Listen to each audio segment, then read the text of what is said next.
Hi everyone, today we're going to talk about like regression, especially when it comes to dealing with pain or anything like that.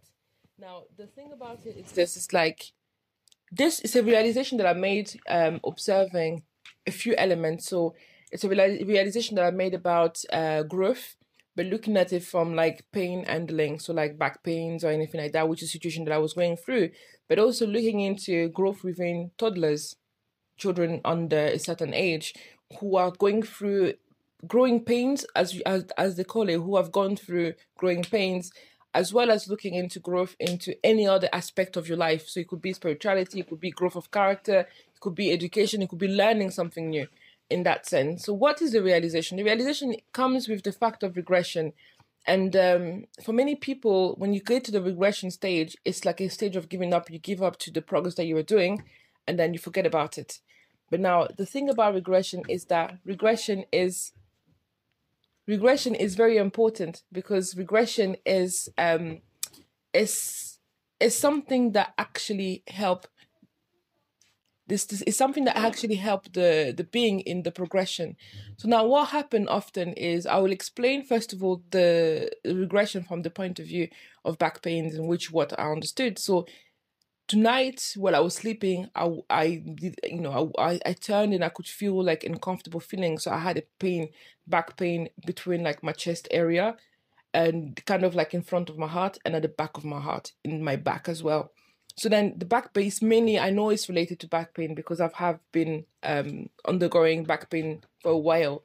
And for a while I hadn't felt those back pains, but recently they have resurfaced. So when they resurfaced, now I am in a process of also, looking into everything was going so well. Why did the back pain came? So that was my first feeling.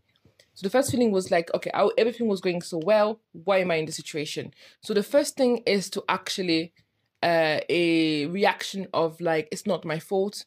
Whose fault is it? If that makes sense. So it's almost a case like a case of a case that you throw the towel away and you actually say like, I did everything well. So then what's happening? But then I thought, let me look into my behavior to kind of see the trigger point, because in this situation, the thing is immediately I remember that, and it was like you hear this like brief voice from your heart saying that you didn't want to listen. Now you're listening. I didn't want to take the time to do the breathing exercises for my heart, especially lately because I had a lot of things going on. So I had been very busy and I had a lot of like anxiety, stress because I had a lot of deadlines and a lot of things to do.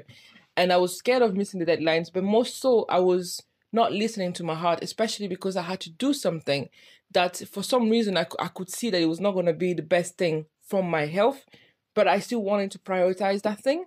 But now what happened is that what you do is like you lie to yourself or you tell yourself that you don't have a choice but to do it. But what actually happened is that you do have a choice to do it or not. And that was the realization that I did now. So it was a case of like my body was telling me, this is unsustainable for us. I didn't listen, and now I was coming to the point where I had to listen. And then, so I knew that was the element. But also prior to that, I was working on doing a report up until like the late hours of like 1 o'clock in the morning. So I was working on a report at 1 o'clock in the morning early on, and I stopped. So when I got to the point where it was 1 o'clock in the morning, I just shut everything down and I was like, it's a Friday evening, tomorrow is Saturday. So anything that needs to be done, for Friday evening can be done before Monday morning. That's the way it works in business, right? So I shut everything down, let everything go, and then say, do you know what? I don't care what happens. I'm gonna do it when I feel better, because I could also feel that I was really strained and tired. So throughout the day, especially on the Friday, I could feel my energy level dropping down to the point where I was barely standing up. So I was barely standing up, but I was sitting to actually do the work. So that was one element. So then all that got me to see. So I started viewing what I was doing. So that I started seeing how I missed all the alarm bells or all the signals to stop and to reflect and to grow and to look into what I was needing for myself. So in this case, I knew that I had the answers all along because I knew what I had to do, but I was unable to do so. So then that was the realization. But then equally in the morning, as I woke up, what I felt was I kind of witnessed a situation of a toddler acting in the regression stage, as they call it. So actually in a regression stage where potty trained, but being potty trained and feeling well about it, but recently relapsing. So there's that element, but also relapsing in behavior. So like such as crying, screaming, being too needy, especially for the age, if that makes sense. So then looking at that, I was able to see like this is a stage of regression. And because it's a 2 years old or because it's a toddler, right, you're able to kind of like automatically view it with the answers. But I stopped my mind because viewing with the answers sometimes is also judging. Therefore, I was like, instead of viewing with the answers, the 2-year-old situation, let me view with answers my own situation, as in like superposing the two or kind of like, moving the two. And what came close to me was regression. And what actually rang bells was the regression stage, was the fact of like, similarly to the 2-year-old was afraid to actually pass and forget about the baby stage, because now they realize like, a few times I can no longer be a baby, but I'm still I can still pass as a baby, but I'm not. But soon I will not even pass as a baby. So it's the same thing with me. So it's a case of like, when you've done work on yourself or you've done a lot of progress, you come to a stage where many people will tell you you're actually worse than you were before. But in reality, it's not true. What's coming is you're coming to the stage where you're about to move on. So then what I did is I'm like, okay, so assuming my behavior is like a potty training, right? Let me view potty training, tutorials and videos and stuff, and like do research. Let's do more research about it so I can understand more about it. And one of the elements where one of the moms was saying was like, in one of the books about potty training, it says that regression is actually where is it? So yeah, regression is a sign of wanting completion by objecting and rejecting. So it's the same thing of the kid screaming, throwing a tantrum. So the objecting and the rejecting is a sign of regression. So regression, but then regression is also, it's almost like the last lapse before the end. So it's the final push. So you need to add in the final push more energy to understand what you're going through better and to actually extend and push forward so that you can cross the finish line. Now, when I got that information, and then it exploded in my brain, because now I could see that in many movement, especially when you talk about Black awareness movement, what you have is you have most women, the Black Panther, are on the regression stage in terms of they had great ideas to begin with, they had a great direction to begin with, but come upon a stage where either a leader is killed. So that's the regression, because it's not just the leader that was on the movement, by the way, it's everybody that was allied to the movement beyond someone. But then that element is removed. So that's like the mother. So the mother is removed, and then what's left of the movement is a toddler, basically, behavior. So then most movements start like you have the birth of a movement. Mm-hmm. Now, if you want to have a successful movement or change, you need to go past the toddler age, the toddler stage, but then the problem with the toddler stage is regression. Mm-hmm. With children, it's different because the instant of growth is going through progression. So it's evolution. Life is evolving. Mm-hmm. You see, so life is evolving. So for a child, it's easy for them to evolve because they have the gravity toward evolution. Whereas when it comes to a movement, there's no such gravity. Mm-hmm. And why is there no such gravity, you may ask, is because we know that life is actually holographic, right? Mm-hmm. What does a hologram mean? A hologram means that it's like a picture that's been done already. So you know the beginning, you know the end. So we are living in between, but that's life. So you've got the birth. I call birth like, you've got birth is the beginning, and you've got the start, and then you've got the evolution. Mm-hmm. But then the problem is, between life, if you look back to your birth, you're looking at regression. Whereas if you look at your at your future years, you're looking at your evolution, because even death is completion, is evolution, because you're moving on to another stage.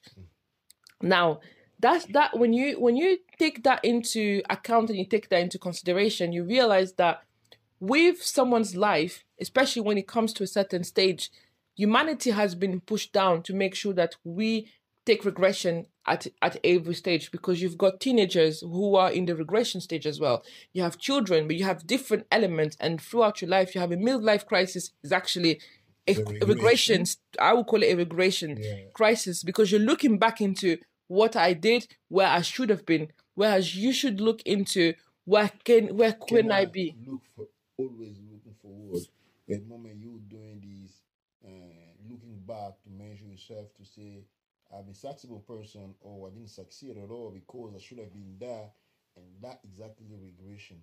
Absolutely. And this kind of regression is destructive. And when you say many of the black organization, we can name them all, starting by the organization of Marcus Garvey. When Marcus Garvey died, the job stopped.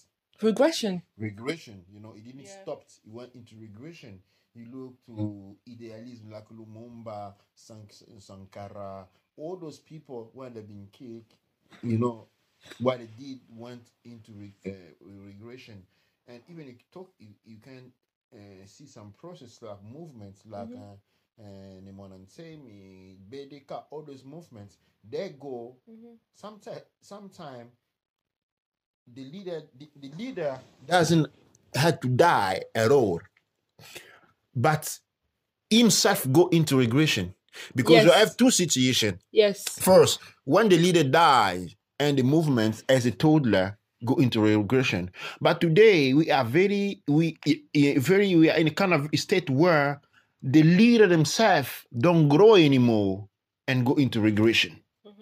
And when the leader go into regression, then we have a mummy jumbo coming, a destruction of every structure, and then things turn. That when you have that situation, then we have that organization born and then stop acting. You become passive. Another one born out of it. Another one born out of it. Yes. Another one born out of it and go act disactive. We kind of close in a loop of regression. A loop of regression. Absolutely. And I think I would even go as far as saying that a midlife crisis is because up until a childhood, when you ask a child, what do we ask children? What do you want to be when you grow older? So a child may be facing a horrible situation in their life, right? But they're looking forward into, I'm going to be an architect, for example, right? I'm going to be a lawyer. I'm going to be a singer. I'm going to be a dancer. But then an actor, yeah? Then that's what actually... that's what taking away the focus from the current life or the current experience and then moving it forward into the future. So then the child has a superpower. And that's the thing about children, why children grow. They have the superpower to want to be able to project themselves naturally, because for them, the gravity force pulling them is pulling them through to the point of what they call the midlife crisis. Because the midlife crisis, that's where the declining starts. But that's, for many people, it can happen at any age, because that's when you stop feeling that gravity towards the future, but then you have a gravity towards the past. Now, having the gravity toward the past means that you're not able to, you're no longer able to want to move forward. So you start looking upon your mistakes, or you start looking upon your great moments. So many people are stuck in high school.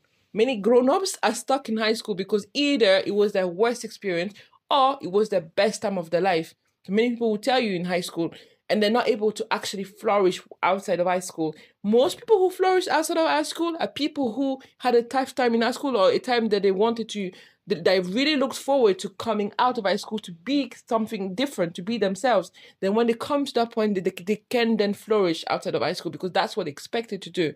And then I think that's, if you take the analogy and you take it into movement, it's exactly the same. It's exactly the same. I remember that when I was in my university years, and even after, when you go to university, you go with the idea that when you finish, you're gonna get a job and not become that and that. So I have been experiencing something weird, but I didn't give much importance until now. In my dreams, I usually dream to be in high school and not knowing if I have to take my exam for the last year or whether I did it. I always found my situation where I already got my diploma, final exam, my diploma on secondary school, and I'm doing it again. So always into that situation a lot. Yes. This has stopped when I went away from the institutional ways of ordering your life. I went to university, I need to find a job. So when I started researching my culture, and that things changed, because only now I can see that was kind of a regression. I was Absolutely. stuck on a situation that should have evolved into something it didn't. So because it didn't evolve into that thing, because that thing wasn't there, and I was stuck, but I wasn't stuck. I was into regression. And that regression was expressed in my dreams. And I'll tell you, this was done by two elements. The first element was being outside of your culture. The second element is the trauma.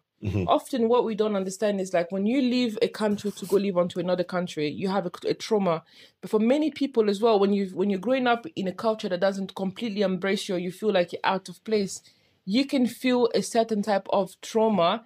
And then that means that it interrupts that gravitational pull that you feel as a child. Because the trauma means that you then have a midlife crisis. And then we see that today a lot with children. Because what happened is television, movies have made it such that children, so that they can cut the gravitational pull of children as much as possible. They call it how dreams are dying younger. Yes, young people are able to do a lot more today with YouTube. They're doing so much, but that also with that, what happened is like when you're successful, when you're famous, when you're very very young, not in an environment that really grows you. Like I'll give an example. For example, it's like when you look at the Marcus Garvey, you look at the people who wrote constitutions of countries all over the world. Back in the days, in the 19th century, those people would have been under 30 by the time they did that, right? So some people, by the time they were 18, they were a fully, established adult. Therefore, by 25, a 25-year-old was someone with great experience, great knowledge, and respected. And someone who was even older was very much respected because that person was very, very wise, because they had the time to get into the journey of wisdom from when they were very young. And then by the time they were 50s, 60s, they were very wise people, right? Now, the problem is that if that person that was, that grew in that circumstance, for example, tried something great like the Marcus Garvey, they never stopped because they were prepared to try again. They had the possibility to try again. Now, when you take it with the young people in this generation going on YouTube and stuff who are 10, 15 and that, they do get fame.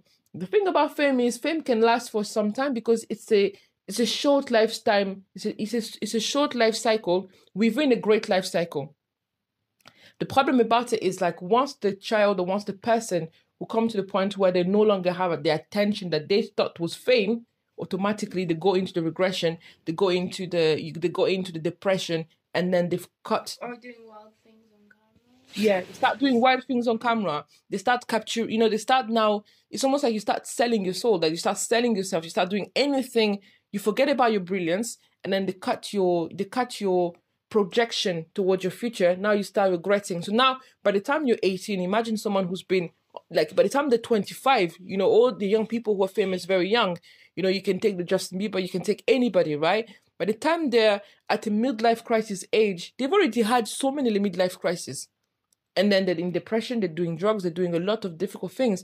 Why? Because the connection with the gravitational pull to the future has been cut prematurely.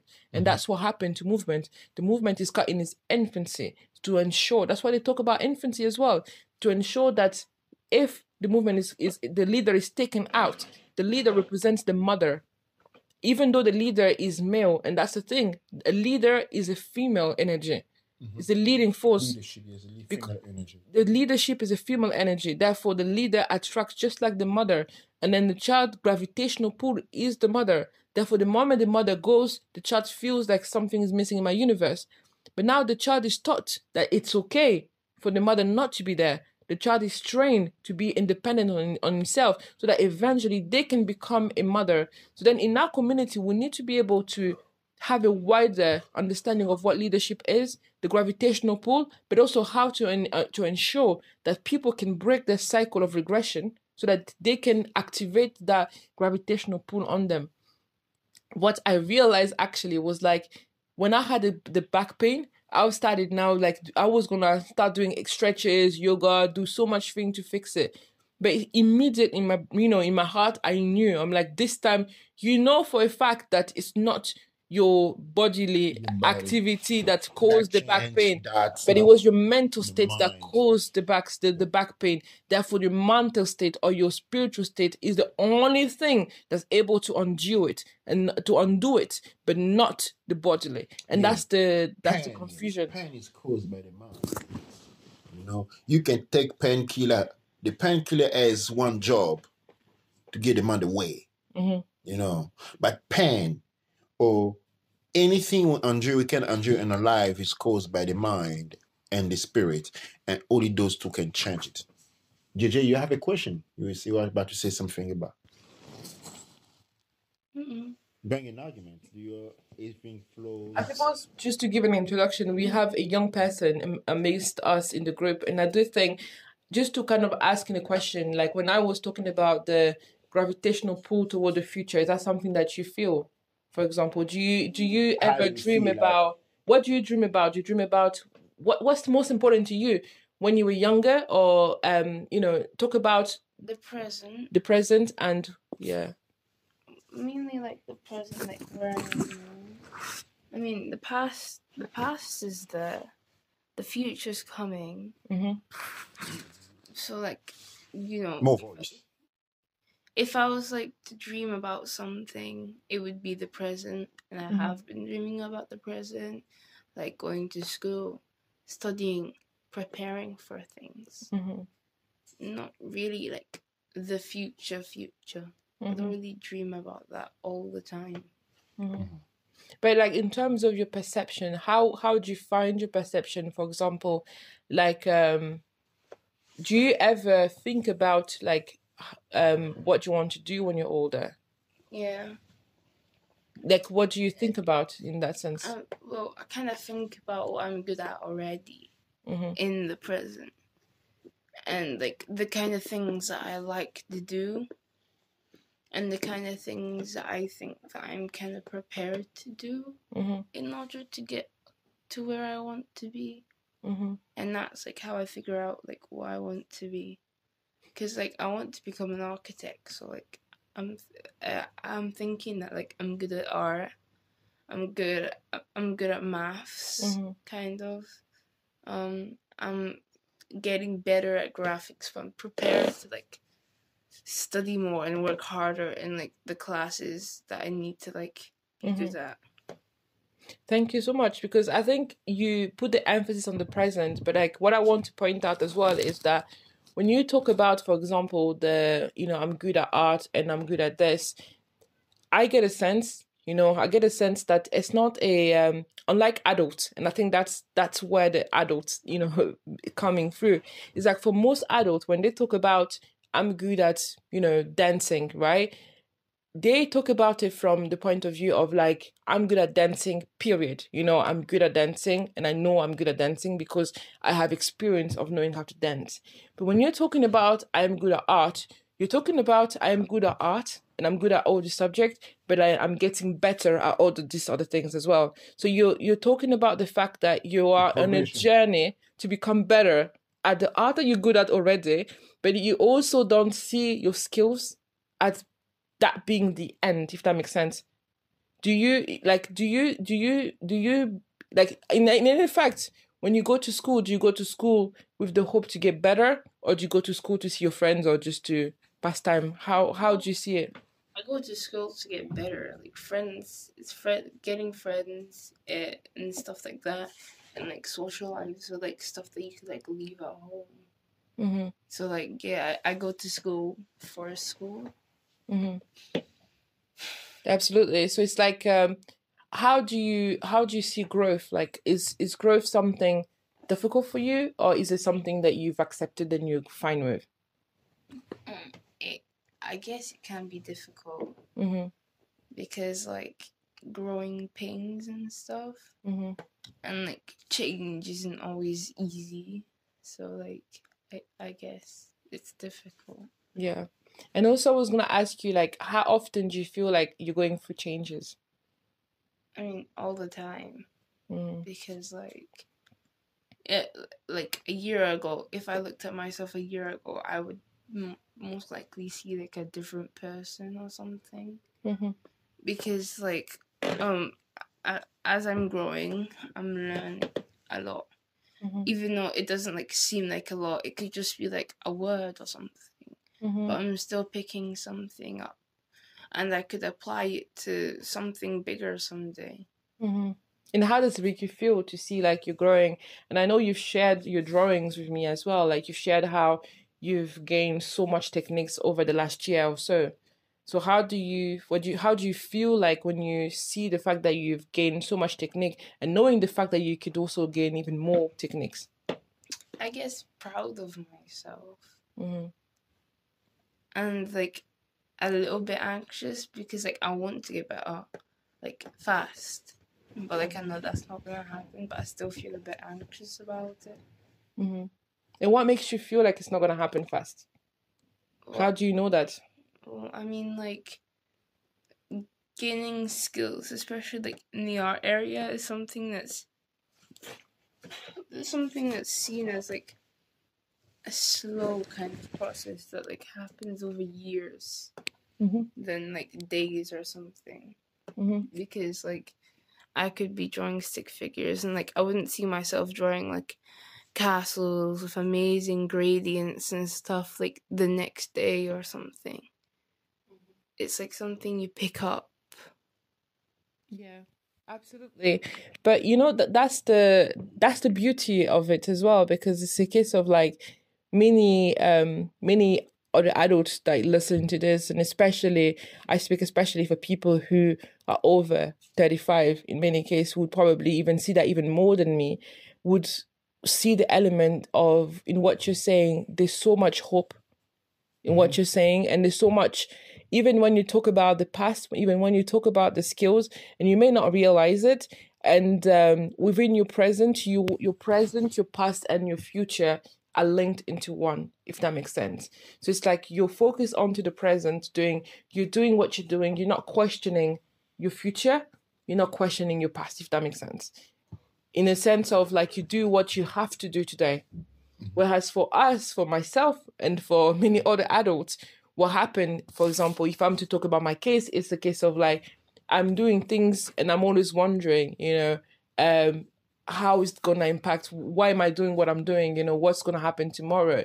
And then in that, gradually, I've lost that element of actually just looking forward to the future. But how did I lose that? It's because of my experience that I gathered along the road that now makes part of my past. And it's good to enjoy in the today. It's good to enjoy the experiences.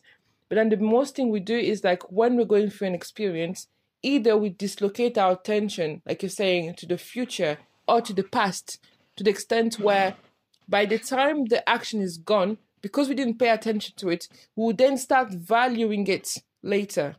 And then that example I gave with myself, with my pictures, when I was growing up as a young woman, going through phases where you don't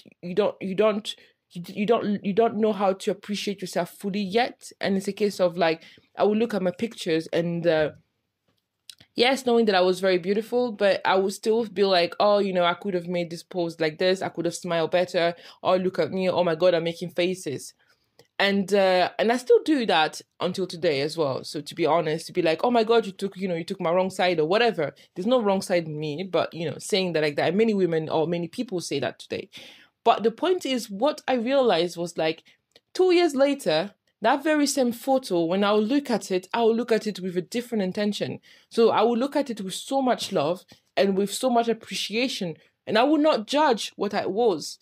I would not judge what I was. I would not judge what I will be, but I would judge what I am. And that's the regression stage, because when I'm in the present, that's then that when I look back, I'm like, that was beautiful. But while I was then, I was regressing because I was either thinking about my future, my past self as being better than my today self, or even sometimes thinking my future self to be better. But then it's not necessarily about better. And I think that's what I realized today, which is that it is about the evolution and that looking forward to it. Is linked to what you just say about proud. When you say I'm proud about myself, okay. When you insinuating that, oh, okay, I did that, and that makes me proud of myself. Okay, pay attention tomorrow you're gonna do something that wanna make you not feel proud of yourself. Are you gonna have +1 and -1 equals 0?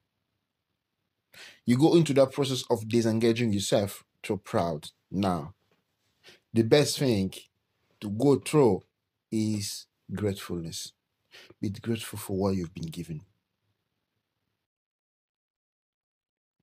Do you feel me? When you're grateful for what you've been given, be grateful for what you've experienced, and there will never be an experience for what you're gonna be less grateful than another. You've seen the sky today, you're grateful for that. And tomorrow you see hell, you're grateful for that.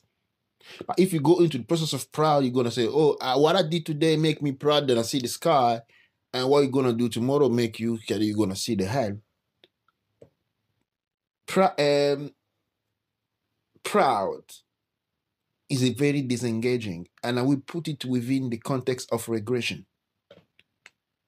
Because you're never proud of what you're doing, you're only proud of what you did. She's looking back. You never say, oh, I'm proud that I'm dancing. You only say, oh, I'm proud that I dance well. You see me, I dance well, I kill it. So you're proud about that, isn't it? You never be there, oh, I'm playing my piano. I'm so proud of playing my piano. You're going to say, I'm so happy I'm playing my piano, isn't it? But you never say, hey, oh, I'm so proud that I'm playing my piano. You see? But take it this way. I'm grateful what I'm experiencing today. What I'm able to take, what I'll be able to discover to me, because no one is teaching you anything. Whatever you do, it's always been there. So now you've been given a chance to see it, to experience it. So when you're grateful, it's best. See what I mean? Mm-hmm.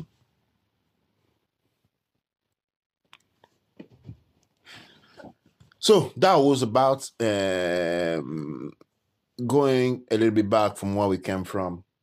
I would say that what experiencing is very effective. All that will I always tell people, your life is an interpretation of your mind. Nothing happened here. Everything happened in your mind. Whatever thing experiencing, even if it is a physical pain, even if they cut your finger and blood is pouring out and the pain is killing you, it's just in your mind. Just in your mind. And the only way you can really stop pain is in your mind. That's the key. The mind is everything. Because when I say mind, I mean the spirit. The spirit is everything. And the body go where the spirit go. The body, always your body, your feeling, everything go where the spirit go. So now, if your spirit is low, then your body go low. Then you're going to experiencing low feelings like hatred, jealousy. It's because your spirit is low. When your spirit go higher, they experience happiness. You're healthy. It's all happen in your spirit. So when we talk about spirits, we have an action and a spirit to our mind. Our mind gives us the doorway to our spirits. When you train to condition your mind, when you condition your spirit, then you have control over your world. That's very important. Now, when people talk about the pain, you say, oh, I feel this pain. When I don't talk about my pain, you know why? Because when I have a pain somewhere, the next thing comes to me and say to myself, what does it mean? What a meaning? What a meaning? What the meaning of that pain? And that pain gonna keep coming until you understand the meaning of it. And you take your responsibility, then it goes off.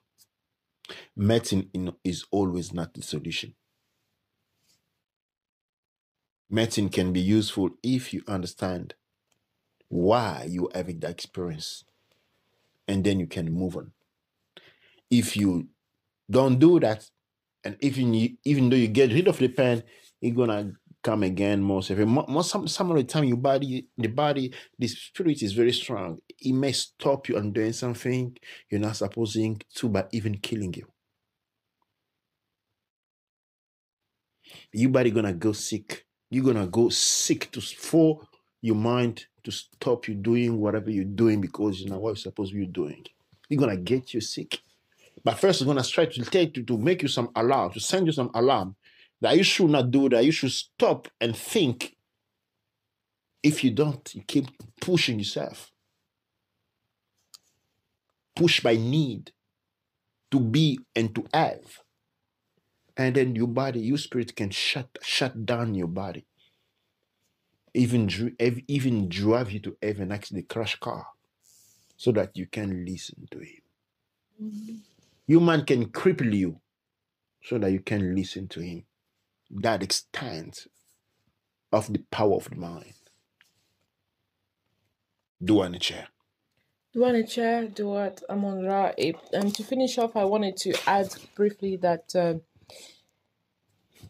just like the advantage of a child is the gravitational pull towards the imminent future, or toward the growth that's in front of them, and they do manage to grow despite all odds in many cases, despite all the difficulties in their life or whatever. Children often have the power to outrun and to transform into what they want to transform into in some cases, in many cases.